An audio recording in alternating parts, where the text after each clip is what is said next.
Thyroid gland. Human body में यह दो लोब्स बनी होती है जो ट्रेकिया के दोनों तरफ स्थित होते हैं। दोनों लोब्स कनेक्टिव टिश्यू की एक पतली फ्लैप से आपस में जुड़े होते हैं, जिसे इस्थमस कहा जाता है। थायराइड ग्लैंड थायराइड फॉलिकल्स और स्ट्रोमल टिश्यू से बनी होती है। प्रत्येक फॉलिकल एक सिंपल क्यूबॉइडल एपिथेलियम द्वारा लाइंड होता है और फॉलिकुलर सेल से बना होता है जो एक कैविटी को घेरे रहती हैं। थायराइड ग्लैंड में हार्मोन सिंथेसिस की सामान्य दर के लिए आयोडीन बहुत इंपॉर्टेंट है। थायराइड ग्लैंड थायराइड के फॉलिकुलर सेल्स दो मेन हार्मोन्स को बनाते हैं। पहला T3 ट्राईआयोडोथायरोनिन, ये काफी एक्टिव हार्मोन होता है, और दूसरा T4 टेट्राआयोडोथायरोनिन या थायरॉक्सिन, ये मेन हार्मोन है जो थायराइड रिलीज करता है। थायराइड हार्मोन्स के कार्य फंक्शंस, इनका मेन काम बॉडी की स्पीड को कंट्रोल करना होता है, जैसे मेटाबॉलिज्म कंट्रोल। ये फैट्स, कार्बोहाइड्रेट्स और प्रोटीन्स के ब्रेकडाउन को कंट्रोल करते हैं ताकि बॉडी को एनर्जी मिल सके। दूसरा BMR regulation, basal metabolic rate. BMR का मतलब है कि आराम करते समय आपकी बॉडी कितनी एनर्जी बर्न करती है। थायराइड इसे बैलेंस रखता है। तीसरा RBC फॉर्मेशन, ये रेड ब्लड सेल्स को बनाने में मदद करते हैं।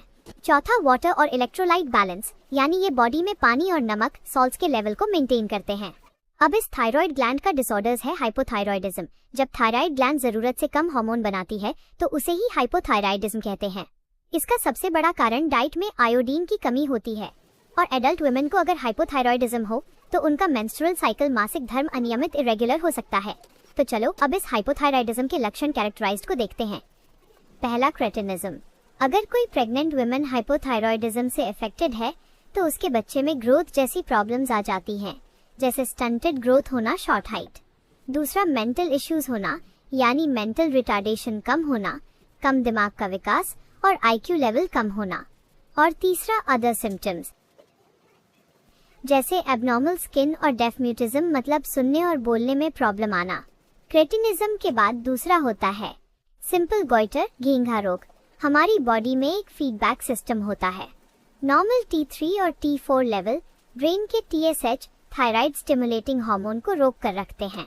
बट जब T3 और T4 कम हो जाते हैं तो TSH लेवल बढ़ जाता है। ये बढ़ा हुआ TSH थायराइड ग्लैंड को लगातार पुश उत्तेजित करता है, जिससे ग्लैंड्स का साइज बढ़ जाता है, और इसे ही गोइटर, घेंघा रोग कहते हैं।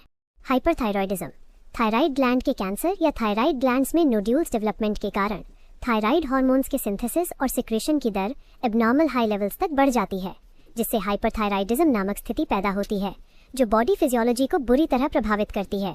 इसके लक्षणों में थायराइड ग्लैंड का बढ़ना, एनलार्जमेंट, आंखों की पुतलियों का बाहर निकलना, प्रोट्रूजन ऑफ द आईबॉल्स, बढ़ा हुआ बेसल मेटाबॉलिक रेट, BMR और वजन का कम होना, वेट लॉस शामिल है।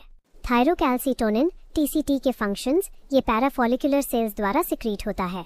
Protein hormone thyrocalcitonin TCT blood calcium levels को रेगुलेट करता है। सब्सक्राइब